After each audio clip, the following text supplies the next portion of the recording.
Everything we've been seeing in the entire story shows us exactly what this town is meant to be. It's a place run by near invincible monsters that intentionally torture anyone they can get their hands on. And they do all of this with a smile on their face. In the very first season, Father Khatri tells us that this town has no holy books of any kind. After all, why would there be a Bible in hell?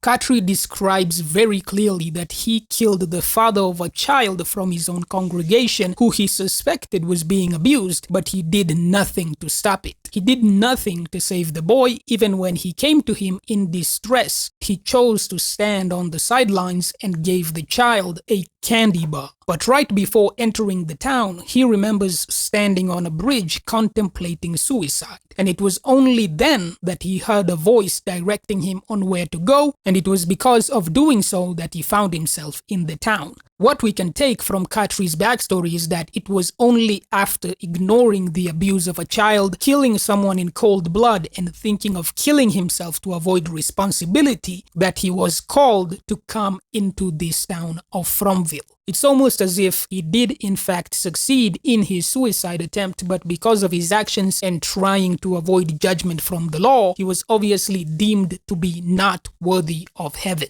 which is why they sent him to the bowels of hell. Boyd's history as a soldier in the Iraq War, having taken part or having knowledge of war crimes which he did not report in fear of he himself going to prison as an accomplice, is why he was chosen to come into this town. This is why the demons in charge of his torture made him encounter Brian Kelly in season 2. The point of that was to make him understand that he will never escape the consequences for the crimes he has committed during his service, despite trying to escape them for his entire life. As of episode 2, we've also learned that Fromville is a place that can be entered from anywhere. This is because the grasp of hell will follow you to the ends of the earth, despite how hard you may try to run from it. Jim Matthews was sent here because he actively cut corners to save extra cash and pocket the money, and in doing so caused unnecessary deaths. Tabitha knew of the scam that Jim Matthews was running, but decided not to report it because it allowed them to live in luxury.